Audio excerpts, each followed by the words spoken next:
Hi friends. Today I want to preserve some food and make a summertime favorite. And let's start with sauerkraut. This is one of our favorites. We like to have this all year long and usually with hot dogs or sausages cooked into it or just placed on top of a nice grilled hot dog is always good. Homemade sauerkraut can be very tasty, and you can really adjust how sour and how salty it is to suit you versus the store bought, which can be very, very sour and very, very salty. Sometimes I find that I even have to rinse store bought sauerkraut off a little bit to make it more palatable to me and my family. So, this is a fun thing, an easy thing to do. Grab you a couple of cabbage heads, wash them, shred them, add salt, pack them into jars with a loose lid so that they can ferment for a few weeks. They do need to off gas a little bit, so make sure you don't tighten those lids down too tight, or you go in every once in a while and open them up just to let the gases out. That way they don't explode and cause a mess in your kitchen. But this is so easy to make, and I would encourage anyone who's getting into food preservation or fermenting, start with sauerkraut and see if it doesn't set you on the path to economical ways to preserve food and feed your family.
I recently purchased a bag of cutie clementine oranges. And citrus is not really in season right now, so it was a risky move. And unfortunately, it really didn't pay off. Every other orange in this bag is either underripe or overripe. None of them seem to be just right. So rather than waste an entire bag of oranges, I think what I'm going to do is make an orange marmalade. And while we don't eat a lot of sugar and sweets, I do enjoy a little bit of jam or marmalade on a biscuit or a slice of toast from time to time. And you can also use marmalade to sweeten a cup of tea, to glaze a protein like ham while you're cooking it. There's all sorts of things to do with jams and marmalades, including making a jam layer on a cake. So, this is better than wasting the bag of oranges that did not taste too good. And this is really going to brighten up the flavor, make it very sweet and very good, and keep it from going to waste. I am using the gel pectin recipe that I will link below. It just came from the website from this particular brand that I'm using. It worked out really well for me. And I'll link that below to the Sure Gel website.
And I do want to note that I actually cut this recipe in half. So, one bag of those clementine oranges will do half of a recipe, and that's more than enough for my family for a good while. And I'll stash these in the refrigerator. But if you wanted to keep these long term, absolutely jar them and can them up and pressure cook them so that they'll stay for a very long time.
My husband recently smoked some chicken, which is one of our favorite ways to have chicken.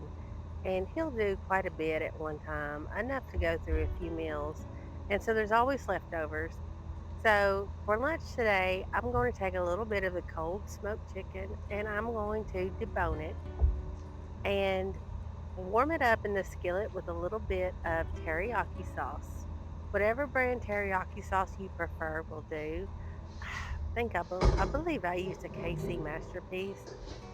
It's quite good, not too sweet, not too salty, and it goes with the smoked juicy chicken so well that it was so surprisingly good.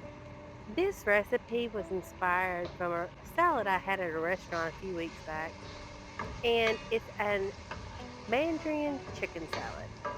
So it's chicken, mandarin oranges, sliced almonds, a few tomatoes, and some lettuce. You could also throw in whatever kind of vegetable you like. I think cucumbers would be delicious. I just didn't have any on hand when I made the salad. And then I paired it with poppy seed dressing, which is what I had at the restaurant. This is crisp, it's sweet, smoky, salty. It really hits all of the flavor notes in one meal. It's very filling without being heavy, which in these hot summer months, I don't like to eat heavy anyway. Try this salad out. Let me know if you like it because it is one of my favorites now.